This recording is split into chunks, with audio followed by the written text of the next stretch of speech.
मंडळी नमस्कार. मी प्रल्हाद दातार. तुम्ही ऐकता माझं मत. मंडळी सतत 2-3 व्हिडिओमधून मी जळगाव जामोद मतदारसंघाचं चित्र पर्यायाने काँग्रेस पक्षांतर्गत सांगण्याचा प्रयत्न केला आणि त्यातून अजूनही काही महत्त्वाचे मुद्दे किंवा अजूनही काही विषय काँग्रेस समोर येत आहेत की जे काही 22-23 उमेदवारांनी काँग्रेस पक्षाकडे उमेदवारी मागितलेली आहे त्यामध्ये एक उमेदवार हे अकोट येथील माजी मंत्री रामदास बोडखे यांचे चिरंजीव आहेत. ते अकोटचे आहेत आणि ते जळगाव जामोद मतदारसंघामध्ये त्यांनी उमेदवारी मागितलेली आहे. मागील 5 वर्षा अगोदर हे उमेदवार म्हणजे संजय रामदास बोडखे हे उमेदवार अकोट मतदारसंघामध्ये काँग्रेस पक्षाच्या चिन्हावर पंजावर उभे होते आणि बालबाल त्यांचं डिपॉझिट वाचलं. त्या ठिकाणी मोठा समाज, बारी समाज आणि इतर समाज आणि काँग्रेसमधून बऱ्यापैकी मत त्यांना मिळालं आणि त्यांची अनामत रक्कम वाचली. आता हे उमेदवार यावेळेस या जळगाव जामोद मतदारसंघामध्ये आपलं नशीब आजमावण्याचा प्रयत्न करत आहेत. त्यामुळे त्यांनी अर्ज भरलेला आहे असं म्हणायला हरकत नाही. मंडळी, जळगाव जामोद मतदारसंघामध्ये अर्ज भरणाऱ्यापैकी जवळपास 6 ते 7 स्थानिक बारी समाजाचे लोक आहेत आणि त्यामध्ये बाहेरून अकोट जिल्ह्यातून मी दुसऱ्या मतदारसंघातून, अकोला जिल्ह्यातून मी दुसऱ्या मतदारसंघातून या जळगाव जामोद मतदारसंघामध्ये संजय बोडखे यांचं आगमन हा अनेकांसाठी संशोधनाचा विषय आहे. मंडळी, यामागं बराचसा इतिहास आहे. जेवढा सांगता येईल तेवढा मी सांगण्याचा प्रयत्न करतो. आला तर दुसरा व्हिडिओ आपण यावर करू. पण यामध्ये हेच सांगता येईल की गेल्या 5 वर्षा अगोदर रामदास बोडखे जे की भारी बहुजन महासंघाच्या प्रकाश आंबेडकरांच्या कृपेने निवडून आले होते.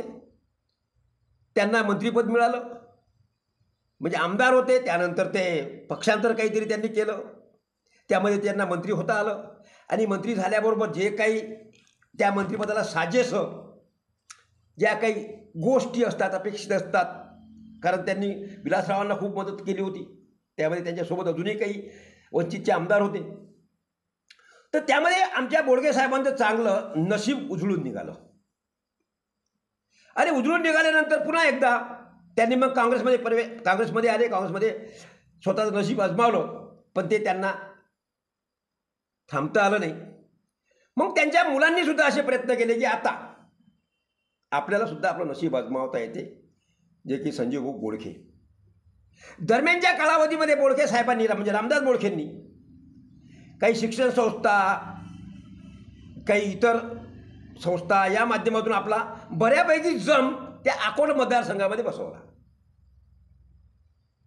आणि त्यामुळे मंत्रिपदाच्या कार्यकाळात जे काही मिळालं म्हणजे सत्तेतून पैसा, पैशातून सत्ता आणि सत्तेतून पुन्हा पैसा, पुन्हा पैशातून पुन्हा सत्ता, हे जे समीकरण आहे राजकारणाचं, या समीकरणात तंतोतंत योग बोडखेंच्या बाबतीत जुळून येतो की वडिलांना मिळालेली आमदारकीतून मिळालेली मंत्रिपद, मंत्रिपदातून मिळालेल्या सर्व सवलती आणि त्यातून मग आपण त्यांचे चिरंजीव, वडिलांचा म्हातारपण असल्यामुळे आता आपल्याला सुद्धा भेटेल समाज, मोठा भारी समाज. आणि काँग्रेस पक्षामध्ये गेल्यानंतर सेक्युलर मतदान आहे ते सुद्धा आपल्याला भेटलं. मुसलमान आपल्याला भेटले, बौद्ध आपल्याला मिळतील, माळी आपल्याला मिळतील. माळी खूप मोठा माळ्यावर भरोसा होता की आपल्याला माळी भेटतीलच, कारण ते काही समीकरण सुद्धा जळगाव जामोद मतदारसंघात जुळलेले आहे, मी पुढे सांगली. त्यामुळे हे सर्व जर झालं तर आपण आमदार होतोच याची 100% गॅरंटी आमच्या संजय बोडखे यांना होती. त्यामुळे ते उभे राहिले. पण त्याचं दुर्दैव की ते बालबाल निदान त्यांनी स्वतःची जनामात वाचवली आणि ज्यामुळे त्यांना पुन्हा आता उभं राहता येऊ शकते. जर त्यावेळेस त्यांचं ते जर डिपॉझिट गेलं असतं तर 6 वर्षासाठी त्यांना उमेदवारी भरता आली नसती. मागता नसता आला. पण त्यामुळे ते आता काय, तर त्यांनी जम्मूमध्ये त्यांच्या अकोटमध्ये सुद्धा अर्ज भरलेला आहे काँग्रेस कमिटीकडे, आणि बुलढाण्यामध्ये सुद्धा काँग्रेस कमिटीकडे अर्ज देऊन इथं सुद्धा दावेदारी केलेली आहे. आता इथे जे असणारे 5-6 बारी समाजाचे नेते आहेत, ज्यामध्ये अखिल भारतीय बारी महासंघाचे नेते रमेशचंद्र घोलप यांचा सुद्धा समावेश आहे, की जे गेल्या वर्षी म्हणजे गेल्या 5 वर्षा अगोदर, गेल्या 25 या मतदारसंघामध्ये काँग्रेस पक्षाचे दावेदार होते. पक्षाकडे त्यांनी उमेदवारी मागितली होती. त्यांनी त्या दृष्टीने संपूर्ण तयारी रमेशचंद्र घोलप यांनी या जळगाव जामोद मतदारसंघात स्वतःच्या परीने आपली करून ठेवली होती, केली होती. परंतु जळगाव जामोद आणि अकोट हा मतदारसंघ धुऱ्याला धुरा आहे, धुऱ्याला धुरा आहे. त्यामुळे या मतदारसंघामध्ये बोडखेंना उमेदवारी पक्की पक्षाने केल्याने बाजूच्या जळगाव जामोद मतदारसंघामध्ये घोलपांना ती उमेदवारी घेता आली नाही असं सांगितलं गेलं. याचा मी साक्षीदार आहे. कारण पहिल्यांदा बोडखेची उमेदवारी निश्चित झाली अशी चर्चा होती, आणि त्यानंतर घोलपांच्या बाबतीत जे काही दिल्लीला वाऱ्या झाल्या त्यामध्ये काँग्रेसच्या नेत्यांनी म्हणजे वासनिक साहेबांनीच त्या वारकऱ्यांना सांगितलं की तुम्ही आता प्रयत्न वारी करू नका, इथे बोडखेंना म्हणजे बारी समाजाला उमेदवारी भेटली आहे, त्यामुळे जळगाव जामोद मतदारसंघात बारी समाजाला उमेदवारी भेटणार नाही. आणि त्यावेळेस जळगाव जामोद मतदारसंघामध्ये स्वाती वाकेकर ह्या माळी समाजाच्या उमेदवाराला काँग्रेस पक्षाने उमेदवार दिली. मंडळी, जळगाव जामोद मतदारसंघाचं समीकरण दाढी माळी बारी, दाढी माळी बारी या समीकरणावर कृष्णराव गणपतराव इंगडे हे तब्बल 15 वर्षे आमदार होते. 15 वर्ष. कारण मोठ्या संख्येने असणारा बारी समाज, मोठ्या संख्येने असणारा माळी समाज, आणि त्याला पक्ष काँग्रेस असल्यामुळे त्याला जोड असणारा मुस्लिम समाज, या 3 समाजाचं समीकरण एकत्र असल्यामुळे काँग्रेस या मतदारसंघामध्ये त्या दरम्यान सर्वाधिक किंवा सर्वात मोठा पक्ष होता राहिलेला आहे. पुढे पुढे हे समीकरण बिघडले, आणि त्यामुळे त्यावेळेस घोलपांना थांबावं लागलं, माघार घ्यावी लागली. आणि जाता जाता 5 वर्ष निघून गेले. तिकडे संजय गोडखेंचा पराभव झाला, इकडे स्वातीताई सुद्धा पराभूत झाल्या. दोघंही पराभूत, खाली हात.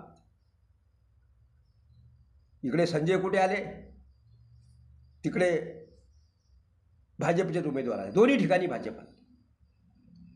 आणि अशा परिस्थितीत या दोन्ही समाजाच्या नेत्यांनी, आणि वस्तुस्थिती परिस्थिती अशी होती मंडळी की 15 वर्ष आमदार असलेल्या कृष्णरावांची कन्या स्वाती वाकेकर, म्हणजे जवळपास 15 वर्ष आमदार असलेल्या, आणि तिकडे माजी मंत्री असलेल्या आमदारांचे चिरंजीव, माजी मंत्री असलेल्या मंत्र्याचे चिरंजीव संजय बोडखे, या दोघांनाही मतदारांनी धूळ चारली, अक्षरशः धूळ.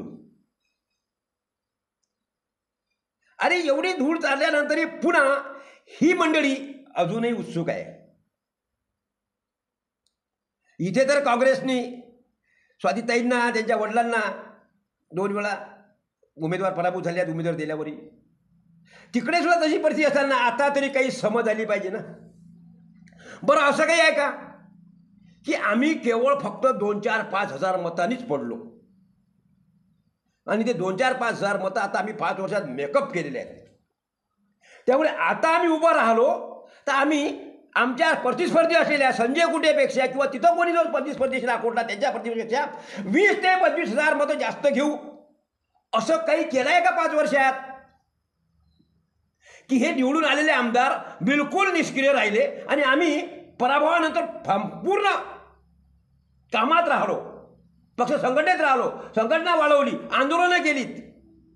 असं काही आहे का की बस 5-10 हजार मतं आम्ही घेतो म्हणजे शुअर? परिस्थिती बदलली, लोकसभेची बदलली म्हणून तुमच्या विधानसभेची बदलली नाही मंडळी. त्यासाठी प्रयत्न करावे लागतील, संघटन वाढवावं लागेल. अकोटमधून या मतदारसंघात येत असताना या मतदारसंघातला बारी समाज हा तुमच्या पाठीशी किती आहे, किती तुम्हाला ओळखते, किंवा या भागातले बारी समाजाचे काही लोक उमेदवारीसाठी उत्सुक आहेत काय असतील तर त्यांना पहिल्यांदा महत्त्व द्यायचं की आपण त्यांना कन्व्हिन्स करायचं वगैरे.